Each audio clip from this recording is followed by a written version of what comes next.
तो मोदी सरकार के तीसरे कार्यकाल का पहला आम बजट 2023 जुलाई 2024 मंगलवार को पेश होने वाला है और वित्त मंत्री निर्मला सीतारमण आम बजट पेश करने वाली हैं। इस बजट को लेकर कई उम्मीदें हैं और इस बार सबका फोकस टैक्स की नई रिजीम पर यह बना रहेगा। आम जनता टैक्स को लेकर कुछ राहत की उम्मीद लगाए बैठी है। इस बजट को लेकर हर सेक्टर को कई उम्मीदें हैं। हालांकि इस बजट में उम्मीद की जा रही है कि सरकार स्टैंडर्ड डिडक्शन में वृद्धि कर सकती है और वर्तमान में स्टैंडर्ड डिडक्शन 50,000 रुपए है, जिसे 1 लाख रुपए बढ़ाने की उम्मीद है। वहीं पिछले 5 सालों से इसमें कोई बढ़ोतरी नहीं हुई है। वहीं आम जनता को उम्मीद है कि सरकार ओल्ड टैक्स स्लैब में बदलाव कर सकती है। तो करदाताओं पर टैक्स का बोझ कम हो सकता है, यह उम्मीद लगाई जा रही है। आपको बता दें कि इससे पहले जो अंतरिम बजट था उसमें कुछ ज्यादा बदलाव देखने को नहीं मिला था। इस बार उम्मीद है कि नई सरकार का यह तीसरी बार का कार्यकाल और इसमें यह पहला बजट होगा। उम्मीद यही है कि इसमें टैक्स में राहत मिल सकती है। तो ये तो चीजें तभी क्लियर होंगी जब ये जो बजट है वो पेश किया जाएगा, लेकिन उससे पहले जो उम्मीदें कयास ये लगातार लगाए जा रहे हैं और तमाम तरीके की उम्मीदें लोगों को है कि राहत मिल सकती है और जो नई रेजिम है इसमें काफी बदलाव हो सकते हैं, क्योंकि इससे पहले जो अंतरिम बजट था उसमें कुछ ज्यादा चेंजेस नहीं किए गए थे क्योंकि वो आखिरी बजट था पिछली सरकार का। और अब उम्मीद है कि नई सरकार का ये पहला बजट, आम जनता को उम्मीद है कि बहुत कुछ बदलाव इसमें हो सकता है, फ्लेक्सिबिलिटी हो सकती है ताकि आम जनता को राहत मिल सके। तो ये ग्राफिक्स हम आपको दिखा रहे हैं। बिल्कुल 23 जुलाई 2024 को मोदी 3.0 का पहला बजट जो है वो पेश होने जा रहा है। बेसिक का टैक्स छूट लिमिट बढ़ाकर 5 लाख रुपए कर सकती है केंद्र सरकार। वही उम्मीद है बेसिक शिक्षा, बेसिक टैक्स छूट लिमिट व सीमा है। और आपको बता दें कि ओल्ड टैक्स रिजीम के तहत सालाना 2.5 लाख तक की कमाई पर भी और इसी के साथ न्यू टैक्स रिजीम के तहत 3 लाख रुपए तक की कमाई पर फ्री टैक्स की उम्मीद यह है। और टैक्स छूट लिमिट बढ़ने से टैक्स पेयर्स में ज्यादा टैक्स छूट मिलेगी और टैक्स की छूट सीमा को बढ़ाकर 5 लाख रुपए करने से मिडिल क्लास को इसका फायदा होगा। साथ ही टैक्स पेयर्स को एक प्रमुख उम्मीद के तौर पर भी यह देखा जा रहा है। तो आपको बता दें कि बजट में स्टैंडर्ड डिडक्शन लिमिट जो है उसमें वृद्धि हो सकती है। वजह इसके पीछे यही बताई जा रही है कि 5 सालों से कोई इसमें चेंजेस नहीं किया गया है और अब इसमें बदलाव हो सकता है। तो उम्मीद यही जताई जा रही है कि अगर ये 50,000 है तो ये सीधा 1 लाख तक बढ़ सकता है। बिल्कुल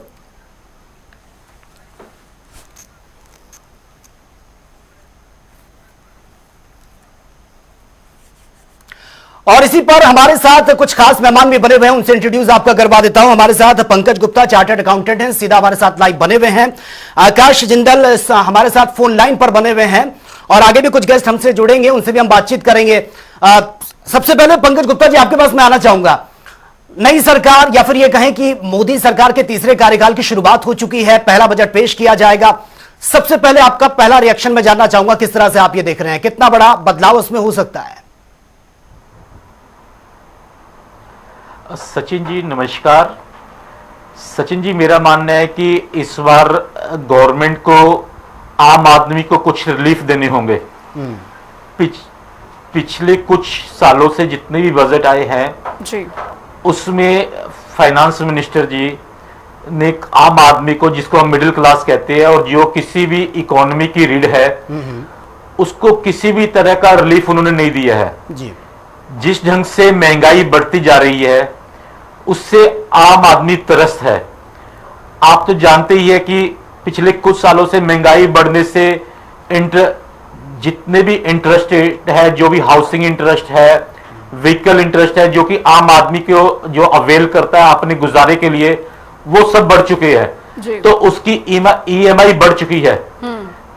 तो आपकी बार बजट में ऐसा लगता है और हमारे प्रधानमंत्री मोदी जी भी कहीं ना कहीं हिंट दे चुके हैं और जो इलेक्शन में रिजल्ट आए हैं उससे भी जो मिडिल क्लास आदमी की नाराजगी सामने आई है, उसको देखते हुए मेरे को लगता है कि वित्त मंत्री जी को, जैसे कि आप बता रहे कि स्टैंडर्ड डिडक्शन जो है सैलरी की, जो अभी 50,000 है, जो कि पीनट्स है।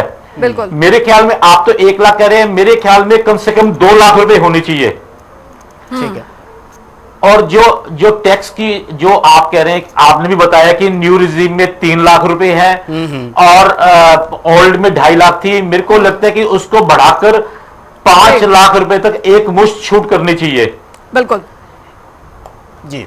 उसके और इसके अलावा अगर कोई ओल्ड रेजिम ऑप्ट करता है तो ओल्ड रेजिम में एटीसी, जिसमें कि एलआईसी, पीपीएफ या बच्चों की कोई स्कूल फीस देता है या हाउसिंग का प्रिंसिपल पे करता है, उन सब के ऊपर 1.5 लाख तक की छूट है जी। जबकि आप देखिए सचिन जी कि ईएमआई बढ़ने से प्रिंसिपल अमाउंट काफी बढ़ चुका है।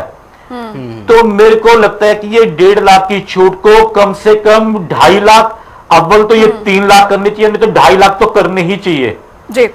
इसके अलावा जिस ढंग से कोरोना के बाद आम आदमी की इम्यूनिटी के ऊपर इफेक्ट हुआ है, राइट, आम आदमी को बार बार मेडिकल फैसिलिटीज को यूज करना पड़ रहा है, तो जो मेडिकल इंश्योरेंस की छूट है उसको भी बढ़ाया जाना चाहिए। जो 25,000 है उसको कम से कम, क्योंकि आप देखिए जो भी हॉस्पिटल फैसिलिटीज है बहुत ज्यादा महंगी हो चुकी है, जी जी, उसको कम से कम 75,000 रुपया और सीनियर सिटीजन के केस में 1.5 लाख रुपए तक की छूट मिलनी चाहिए। ठीक है, ये एक बेयर मिनिमम रिक्वायरमेंट है जिससे वो गुजारा कर सके। पंकज जी आएंगे आपके पास। आकाश जिंदल जी, अर्थशास्त्री भी हमारे साथ बने हुए हैं। आकाश जिंदल जी, स्वागत है आपका जनता टीवी पर। धन्यवाद। आकाश जिंदल जी, क्योंकि उम्मीदें आम जनता की बहुत बढ़ गई हैं, मोदी 3.0 का ये बजट जो है वो कितना महत्वपूर्ण होगा टैक्स पेयर्स के लिए? क्या कुछ उम्मीदें आम जनता जो इस आम बजट से लगा के बैठी हैं? तो फिलहाल बतौर अर्थशास्त्री आपका क्या कुछ प्रेडिक्शन है? मेरे हिसाब से इस बार उम्मीदें पूरी होंगी जी। और उसका कारण है, इस बार सरकार बैटिंग पिच पे है। सबसे पहले तो बता दूं, आरबीआई की तरफ से सरकार को एक काफी अच्छा डिविडेंड मिला है 2.1 लाख करोड़ का, जिससे सरकार के देसी भाषा में कुछ हद तक हाथ खुले हुए हैं। उसके अलावा जीएसटी कलेक्शन बहुत वॉपिंग रही है। अप्रैल मंथ की बात करता हूं, April month we had a gross GST collection of 2.1 lakh crore. उसके अलावा टैक्स कलेक्शन अच्छी रही है। फिस्कल डेफिसिट भी जिस तरीके से प्लान किया गया था उसी डायरेक्शन में चल रहा है। तो ऐसे में सरकार के पास काफी, देसी भाषा में कहूं, लड्डू पेड़े होंगे बांटने के लिए। अब इस बार सरकार के 2 टारगेट होंगे प्राइम। देखिए, ऑपोजिशन ने 2 मुद्दे उठाए थे पिछले बार जनरल इलेक्शन में। पहला था अनएम्प्लॉयमेंट, दूसरा इन्फ्लेशन। तो सरकार का पहला टारगेट होगा बहुत सी एम्प्लॉयमेंट अपॉर्चुनिटीज देना, दूसरा होगा इन्फ्लेशन यानी महंगाई को कंट्रोल करना। महंगाई का लेटेस्ट डेटा दर्शकों को बता दूं, अभी महंगाई बढ़ी हुई है। WPI होलसेल प्राइस इन्फ्लेशन अभी बहुत हाई चल रहा है, 3.36% है, और CPI इन्फ्लेशन भी 5.08% है। दोनों ही हाई चल रहे हैं और पिछले 15 दिनों से जो बाढ़ और बारिश हमने कई स्टेट्स में देखी है और जो क्रॉप तबाह हुई है उसकी वजह से और इन्फ्लेशन बढ़नी तय है। तो इन 2 चीजों को टारगेट करने के लिए रिलीफ देने की उम्मीद है। बहुत बड़ी अमाउंट एलोकेट करने की संभावना है एम्प्लॉयमेंट अपॉर्चुनिटीज के लिए। इन्फ्लेशन कंट्रोल करने के लिए प्राइस स्टेबलाइजेशन फंड आने की संभावना है, जिससे जनता को महंगाई से रिलीफ लाई जाए। और दूसरा सबसे बड़ी बात, किसानों के लिए मेरी एक्सपेक्टेशन ये है कि किसानों के लिए, ऑफकोर्स जितनी हम बातें कर रहे हैं सारी संभावनाएं हैं, जो किसानों के लिए उम्मीद ये है कि 0% रेट ऑफ इंटरेस्ट वाली स्कीम लाई जाए। देखिए, एक बड़ी विचित्र स्थिति है इस देश में। आज आकाश जिंदल जैसे व्यक्ति ने अगर 5 करोड़ का फ्लैट लेना होता है तो शायद उसे 0% रेट ऑफ इंटरेस्ट पे लोन मिल जाता है, क्योंकि शायद जो बिल्डर की सबवेंशन होती है। आकाश जिंदल जैसे व्यक्ति ने 30 लाख की गाड़ी लेनी होती है तो शायद 0% रेट ऑफ इंटरेस्ट पे मिल जाती है, क्योंकि शायद गाड़ी के मैन्युफैक्चरर की सबवेंशन होती है। लेकिन किसान, हमारा अन्नदाता, जो आकाश जिंदल से कहीं ज्यादा इंपॉर्टेंट है, कहीं ज्यादा रेलिवेंट है हमारी इकोनॉमी के लिए, उसको इंटरेस्ट देना पड़ता है 12%, 14%, 15%। तो मुझे संभावना है कि किसानों के लिए 0% इंटरेस्ट की स्कीम है। उससे क्या है, हमारे अन्नदाता की लागत कम हो जाएगी, ठीक है, उसकी कमाई बढ़ जाएगी और डिमांड और कंजम्पशन कंट्री में बढ़ जाएगी। इसकी मुझे बहुत बड़ी संभावना लगती है। बिल्कुल आकाश जी, ये उम्मीद हम अभी लगा रहे हैं। हालांकि जब बजट पेश होगा उसके बाद ये चीजें क्लियर हो पाएंगी। लेकिन अंतरिम बजट की हम बात करें, जो पिछला बजट था उसमें कुछ ज्यादा चेंजेस नहीं किए गए थे क्योंकि वो आखिरी बजट था। क्या उसी को ही विस्तार देने की कोशिश की जाएगी? सेम फॉर्मूले पर सरकार चलेगी? क्योंकि इलेक्शन भी बेहद नजदीक है, कुछ राज्यों में इलेक्शन भी होने हैं, उसका प्रेशर भी है, उसका दबाव भी है, ताकि चीजें ना बिगड़े, बैलेंस करके चला जाए। देखिए, आपने बड़ा अच्छा एक शब्द पूछा, बैलेंस बनाने की कोशिश की जाएगी। कहीं ना कहीं वेलफेयर, ग्रोथ और पॉपुलिज्म, तीनों चीजों का। देखिए, हम सब जानते हैं इलेक्शंस में उस तरह की परफॉर्मेंस नहीं रही है जिस तरह की जो है उम्मीद रूलिंग पार्टी कर रही थी। तो कहीं ना कहीं जो चीजें इलेक्शन में उठी हैं, अनएम्प्लॉयमेंट, इन्फ्लेशन, उनको कॉम्बैट करने की कोशिश की जाएगी। दूसरा, इनकम टैक्स पेयर्स को रिलीफ देने की कोशिश की जाएगी। और तीसरा जो है मेरा मानना है housing loan, housing for everyone इस सरकार का नारा रहा है। तो कहीं ना कहीं हाउसिंग लोन में दो तरह के जो है टैक्स छूट होती हैं। पहले तो प्रिंसिपल 80C में, दूसरा इंटरेस्ट कंपोनेंट 24B, दोनों पे रिलीफ और देने की संभावना है। साथ ही साथ फीमेल टैक्स पेयर्स, हमारी बहनों के लिए additional stand loan exemption limit आने की संभावना है। और सबसे इंपॉर्टेंट चीज जो मुझे लगता है तो संभावना है वो है डीजल प्राइसेस की कटौती। देखिए, डीजल प्राइसेस में दो तरह के टैक्स आ जाते हैं, सेंट्रल एक्साइज और वैट। मेरी ऑर्गेनाइजेशन आकाश.com का मानना है कि 5 रुपए तक की कटौती डीजल प्राइसेस में होने की संभावना है। उससे क्या होगा, जितना खाने पीने का सामान है वो सारा डीजल पे ट्रेवल करता है, चाहे दूध हो, सब्जियां हो। तो डीजल जैसे कम होगा, खाने पीने का सामान कम होगा, महंगाई कम हो जाएगी। महंगाई मैंने अभी आपको डेटा दिया, रिटेल और होलसेल इन्फ्लेशन दोनों हाई है और बढ़ने की संभावना है, क्योंकि हम रोज देख रहे हैं खबरें, तमाम चैनल्स पे मैं शो करता हूं तो तमाम चैनल्स पे खबरें वही चल रही हैं, बाढ़ और बारिश की। दूसरा क्या है, हमारे किसान भाइयों को रिलीफ मिलेगा, क्योंकि डीजल उनकी एक बहुत बड़ी इनपुट कॉस्ट है। तो कहीं ना कहीं जनता को रिलीफ देने की कोशिश की जाएगी। इलेक्शन का वक्त भी आने वाला है, स्टेट्स में इलेक्शन आने वाली है, तो कहीं ना कहीं मेरे हिसाब से वेलफेयर और ग्रोथ दोनों चीजों का मिक्सचर होगा ये बजट।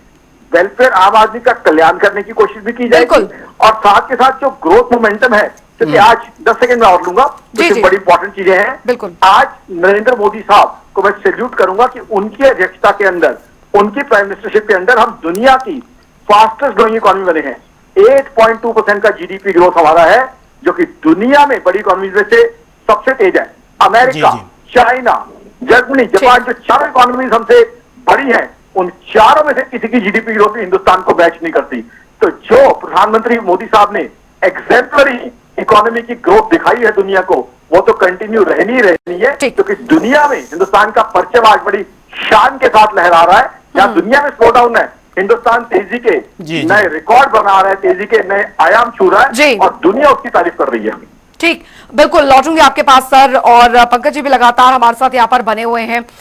सर, मेरा सवाल यहाँ पर सीनियर सिटीजन्स को लेकर है, क्योंकि हर बार हम देख पाते हैं कि जब बजट के दौरान सीनियर सिटीजन्स के लिए क्या कुछ ऐलान जो है इस बजट में किए जाते हैं उसको लेकर, तो अभी भी हम उम्मीदें यहाँ पर लगाएं कि इस बार सीनियर सिटीजन्स के लिए भी कुछ महत्वपूर्ण रहने वाला है। ये क्वेश्चन किससे मैम आपको? सर पंकज जी, आप ही से है मेरा। देखिए मैम, जो हमारे सीनियर सिटीजन है वो तो हमेशा ही सम्मान के योग्य है जी, और कोई भी गवर्नमेंट हो, उनके बजट में उनके लिए विशेष स्थान होना ही चाहिए, और उनको जो भी दिया जाए वो कम है। मेरा ऐसा मानना है कि ओल्ड एज के अंदर आदमी को स्वास्थ्य की इश्यू रहता है, तो अगर गवर्नमेंट कुछ ऐसी स्कीम लेके आए कि उनके जो हेल्थ के ऊपर एक्सपेंडिचर है, जो स्पेंडिंग होती है उनके हेल्थ के ऊपर, उसको अगर अलाउ किया जाए, उसको फुल्ली अलाउ किया जाए, तो गवर्नमेंट के खर्चे के ऊपर कोई ज्यादा फर्क नहीं पड़ेगा, पर उसकी जिंदगी जीने की राह आसान होगी। तो मेरे को ऐसा लगता है कि सीनियर सिटीजन को हम जितना दे सके वो देना ही चाहिए, और मेरी ऐसी उम्मीद है कि फाइनेंस मिनिस्टर जी बजट बनाते हुए इस चीज को ध्यान में रखेगी। बिल्कुल, ठीक है। आकाश जिंदल भी हमारे साथ बने हुए। आकाश जिंदल जी, सवाल मेरा रिजिम को लेकर है, क्योंकि जो पिछली बार का बजट था उसमें न्यू रिजिम को डिफॉल्ट रिजिम में बदल दिया गया था, बनाया गया था डिफॉल्ट रिजिम, लेकिन टैक्स पेयर की अगर हम बात करें तो 80% के आसपास जो ओल्ड रिजिम है उसी पर ही लोग टैक्स पे कर रहे हैं। इसमें कुछ बदलाव आगे देखने को मिल सकता है, क्योंकि न्यू रिजिम की हम बात कर रहे हैं, उसको डिफॉल्ट रिजिम बना दिया गया।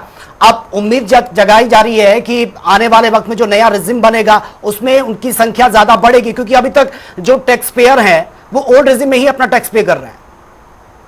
उससे क्या है, जो टैक्स पेयर 80C के कंसेशन ले रहा है, मान लीजिए किसी ने हाउसिंग लोन स्कीम ली हुई है 15 साल के लिए, मान लीजिए किसी ने लाइफ इंश्योरेंस कराया हुआ 15 साल के लिए, ठीक है, तो उसके लक्ष्य है पुराने रेजीम में कंटिन्यू करना, क्योंकि जैसे उसने 10 साल की लाइफ इंश्योरेंस प्लान लिया हुआ है, उसे 10 साल तक प्रीमियम देने हैं, तो वो जो है पुराना रेजीम उसके लिए सही है, क्योंकि नए रेजीम में उसे सब बेनिफिट नहीं मिलेंगे। नया रेजीम किसको सूट करता है, जो फर्स्ट टाइम टैक्स पेयर है, जिस बच्चे ने 23 साल 24 साल की उम्र में जॉब ज्वाइन की है, अभी तक कोई टैक्स एग्जेम्पशन नहीं है, अभी तक कहीं कमिटेड नहीं है वो, ना ही किसी हाउसिंग लोन को, ना ही किसी यूनिट को, तो उसको सूट करता है। तो आई थिंक क्या है, जो नए यंगस्टर्स हैं वो न्यू रिजीम में जाएंगे, पुराने लोग अपनी सुटेबिलिटी देखेंगे, कहीं पे कमिटेड हैं, टाइड हैं, तो पुराने रिजीम में भी रह सकते हैं। बट सरकार की मंशा कहीं ना कहीं ये लग रही है कि नए रिजीम की तरफ लोगों को रखा जाए, क्योंकि नया रिजीम जो है सिंपल है। लेकिन आकाश जिंदल जी, इसमें क्या फ्लेक्सिबिलिटी देखने को मिलेगी? क्योंकि अगर हम बात करें जो ओल्ड रिजीम वाले हैं उसमें टैक्स पेयर की संख्या बहुत ज्यादा है, न्यू में बहुत कम है, ये फ्लेक्सिबिलिटी का ऑप्शन रहेगा? नहीं, आप दोबारा पूछिए, क्वेश्चन क्या है आपका एग्जैक्ट, क्या ज्यादा है? क्वेश्चन सर मेरा यही है कि जो टैक्स पेयर हैं वो ज्यादातर ओल्ड रिजिम जो है उसी को ही अपना रहे हैं, उसी के आधार पर चल रहे हैं। अब आगे कुछ चेंजेस देखने को मिल सकते हैं इसमें? नहीं, उसका मैंने आपको रीजन बताया ना कि पुराने टैक्स पेयर के लिए लॉजिकल है पुराने रेजिम के साथ स्टिक करना, क्योंकि वो कुछ स्कीम्स को कमिटेड है 10 साल के लिए, ठीक है, तो उसके लिए लॉजिकल है। नए टैक्स पेयर के लिए न्यू रेजिम सूट करता है। अच्छा, तो पुराना टैक्स पेयर जब तक जिन स्कीमों को कमिटेड है, मान लीजिए उसने 10 साल इंस्टॉलमेंट पे करनी है, तो वो 10 साल तक तो उसका मन रहेगा कि वो पुराने टैक्स रेजिम के साथ रहे, फिर वो नए में जा सकता है। अच्छा। तो इसीलिए एकदम से इतना स्विच ओवर हो जाए, 100% स्विच ओवर नए रेजिम में हो जाए, ऐसी एक्सपेक्टेशन नहीं है। इसीलिए सरकार ने क्या किया है, दोनों ऑप्शन रखी है, नई भी ओल्ड भी। सरकार ने ये नहीं किया कि ऑल ओवर सडन सारे आपसे टैक्स बेनिफिट जो है विड्रॉ कर लिए हैं। सरकार ने आपको ऑप्शन दिए, साथ में एक डिफॉल्ट रेजिम दिया है, तो धीरे धीरे मोटिवेट किया जाएगा लोगों को। लेकिन ये transformation it would take time. देखिए इतनी बड़ी पॉपुलेशन का जो है, तो आई थिंक ये ट्रांसफॉर्मेशन सिस्टमैटिक हो, स्टैगर्ड वे में हो, वही ज्यादा अच्छा है। अगर ऑल ओवर सडन ट्रांसफॉर्मेशन होती है या फोर्स की जाती है, वो अच्छी नहीं है। तो सरकार बहुत सही चल रही है, दोनों ऑप्शन दिए हैं ताकि लोग धीरे धीरे जो है वो नए रेजिम की तरफ मोटिवेट हो, प्रमोट हो। तो I think this is a good way कि दोनों ऑप्शन रखिए आप, लोग चूज करेंगे। बिल्कुल पंकज जी, क्योंकि कुल मिलाकर देखा जाए यहाँ पर, जैसा आकाश जिंदल जी भी कह रहे थे कि बहुत जरूरी है इस बजट में कि पूरा बैलेंस यहाँ पर बना के रखें। और वित्त मंत्री निर्मला सीतारमण के बजट स्ट्रक्चर को अगर हम अभी तक हम समझ पाए हैं तो पूरा बैलेंस बजट यहाँ पर रहता है। लेकिन इस समय सबसे ज्यादा इंपॉर्टेंट ये हो जाता है कि महंगाई भी कंट्रोल में करके रखनी है और साथ ही इन्वेस्टमेंट जो है वो भी यहाँ पर बरकरार रहे और अर्थव्यवस्था जो है वो पटरी पर रहे। ये मुझे लगता है एक बहुत बड़ी चुनौती भी है यहाँ पर मोदी गवर्नमेंट के सामने। बिल्कुल ठीक कह रहे हैं मैम। जिससे अंजलि जी आप देख रहे हैं कि पिछले कुछ समय से जो बैंक है वो नकदी की समस्या से जूझ रहा है जी। उसका एक रीजन ये है कि बड़ी तेजी से लोग अल्टरनेट इन्वेस्टमेंट में जा रहे हैं, शेयर मार्केट में जा रहे हैं, रियल एस्टेट में जा रहे हैं और इस तरह से जा रहे हैं। मैं इसको जोड़ने की कोशिश कर रहा हूं न्यू और ओल्ड रीजन से और बैलेंस से। गवर्नमेंट का दोनों रीजन रखने का फर्क क्यों है कि अगर गवर्नमेंट अगर सभी न्यू रिजिम में चले गए तो जो पैसा आज इंश्योरेंस सेक्टर में जा रहा है वो एकदम बैठ जाएगा, जो पैसा टैक्स एग्जेम्पशन एफडीआर में जा रहा है वो बैठ जाएगी। आगे ही आज बैंक नकदी की समस्या से जूझ रहा है। आज बैंक लैंडिंग ज्यादा है पर उसके पास देने के लिए पैसा नहीं है। तो वित्त मंत्री जी को बैलेंस बनाने के लिए दोनों ही चीजों को करना है। ठीक है। इसके अलावा वित्त मंत्री जी को इन्फ्लेशन भी रोकना है। और अगर इन्फ्लेशन रोकने के लिए क्या सबसे अच्छा तरीका रहता है कि लोगों के हाथ में नकदी कम कर दें, और उससे क्या होता है कि मार्केट में कम खर्च होगा तो कम डिमांड होगी, तो डिमांड कम होगी तो रेट कम आएंगे, पर उससे रिसेशन की समस्या भी आने की वो रहती है।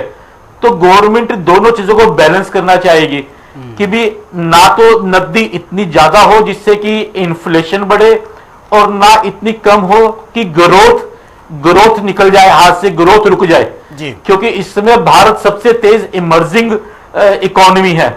तो ये वित्त मंत्री जी के लिए बहुत बड़ा चैलेंज है कि ग्रोथ भी बनी रहे और इन्फ्लेशन भी कम रहे और आम आदमी को पिंच भी कम करे जी।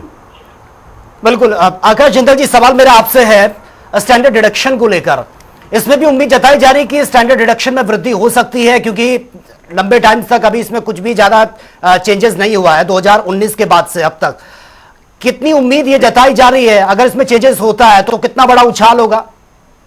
जी हाँ, स्टैंडर्ड डिडक्शन में जी। एग्जम्पशन बढ़ने की संभावना है, क्योंकि सैलरीड एम्प्लॉय जो है पीछे कुछ तकलीफ में रहा है।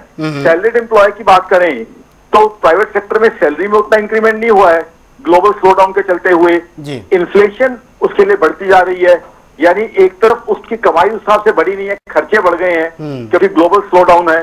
तो ऐसे में अगर स्टैंडर्ड डिडक्शन बढ़ जाती है तो जो हमारे कर्मचारी भाई हैं उनके हाथ में पैसा आ जाएगा तो एक तो अपने परिवार के छोटे छोटे शौक पूरे कर पाएंगे, शॉपिंग जाना, रेस्टोरेंट जाना, आउटिंग्स पे जाना, उनके लिए बहुत बड़ा रिलीफ हो जाएगा।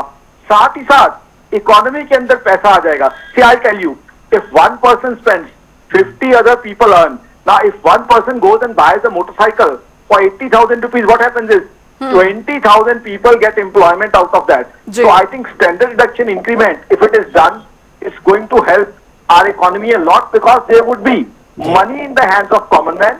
Common man is going to spend.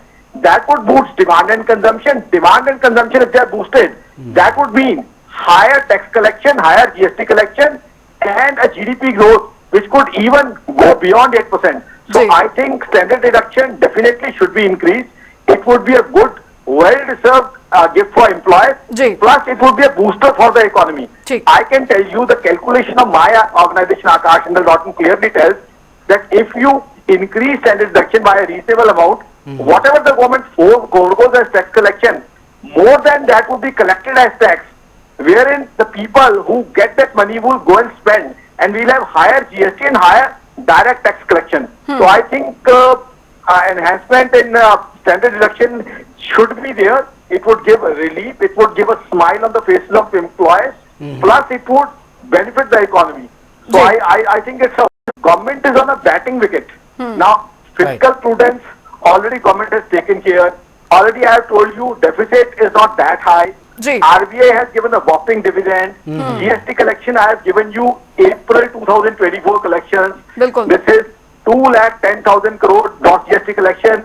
So the government has been doing very well. The government has been performing exceedingly well जी. during the slackness of global economy, during the slowdown of global economy. So I am totally with you, my dear friend. There should be an enhancement. लेकिन आकाश जी एक छोटा सा मैं सवाल यहाँ पर जरूर पूछना चाहूंगी, लेकिन जो महंगाई का लगातार जिक्र यहाँ पर बार बार कर रहे हैं, खासकर विपक्ष की तरफ से किया जा रहा है, उसे किस तरीके से बैलेंस आउट यहाँ पर इस बजट में यहाँ पर किया जाएगा? क्योंकि सबकी निगाहें हैं और एक आम इंसान के शब्दों में समझना चाहें कि महंगाई पर किस तरीके से कंट्रोल लाया जाएगा, क्योंकि जब इनकम बढ़ेगी उसका सीधा असर जो होगा वो एक आम इंसान के बजट, उसकी पॉकेट पर पड़ेगा, वो समझना चाहेंगे आसान शब्दों में। बहुत प्रैक्टिकल आपने सवाल पूछा है, बहुत ही रेलिवेंट सवाल है।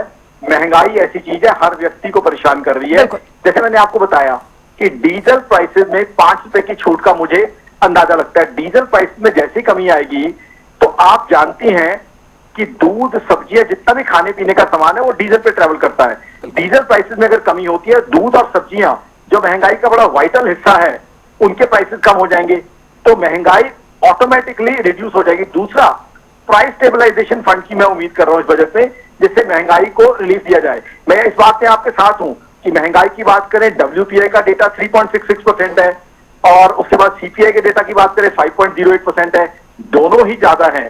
और पिछले दिन 15 दिन की जो बारिश और बाढ़ है वो चीजों को और खराब करेगी। तो इसमें महंगाई को कम करना मेन टारगेट होना चाहिए बजट का। इस चीज में मैं टोटली आपकी बात को एंडोर्स करता हूं और ये सरकार ये जानती है, इसलिए मैं कह रहा हूं ये सरकार ब्लेंडिंग करेगी, कहीं ना कहीं रिलीफ और वेलफेयर की, कहीं ना कहीं इनका टारगेट होगा कि आम आदमी को रिलीफ दिया जाए, उसकी महंगाई कम की जाए। साथ ही साथ ये सरकार ग्रोथ पे फोकस बना के रखेगी, क्योंकि आपने देखा है ग्रोथ के क्षेत्र में हमारे देश ने नए कीर्तिमान स्थापित किए हैं। आज देखिए हमारे मुकाबले है कौन सी कंट्री, आप नाम तो लीजिए। आज जितनी भी 190 कंट्रीज हैं, किसी का कंपेरिजन कर लीजिए मेरे भारत से, किसी का डेटा आप सामने रखिए। मेरे भारत के सामने किसी की तरक्की कहीं है ही नहीं है। मैंने आपके सामने डेटा रखा, अमेरिका, चाइना, जर्मनी, जापान, चारों बड़ी इकोनॉमी, उसके बाद 6ठी 7वीं इकोनॉमी पे आ जाइए, ब्रिटेन, फ्रांस, कोई भी नहीं है मेरे भारत के सामने। तो तरक्की के तो हम नए आयाम बना रहे हैं। बट यस, इन्फ्लेशन कंट्रोल बहुत जरूरी है। जी। आम आदमी को सबसे पहले देखना चाहिए, बिकॉज आम आदमी का भोजन उसकी भोजन की थाली सस्ती होनी जी। चाहिए, उसके बच्चों की फीस, उसके भोजन की थाली बिल्कुल। वो सस्ती होनी चाहिए, ये मेन टारगेट होना चलिए चाहिए। इसमें कोई शक नहीं है। ये बहुत महत्वपूर्ण यहाँ पर जवाब है। बहुत बहुत शुक्रिया आकाश जिंदल जी आपका, पंकज गुप्ता जी आपका इस तमाम चर्चा के लिए। लेकिन बजट से सचिन सबको उम्मीदें हैं कि कम से कम जो मिडिल क्लास फैमिली है उसके लिए, उसके पॉकेट के लिए कितनी ज्यादा फायदेमंद होती है, ये काफी देखना महत्वपूर्ण यहाँ पर होगा। फिलहाल सबकी उम्मीदें यहाँ पर निर्मला सीतारमण से बनी हुई है इस बजट को लेकर। वक्त एक छोटे से ब्रेक का, ब्रेक के उस पार भी खबरों का सिलसिला लगातार जारी है।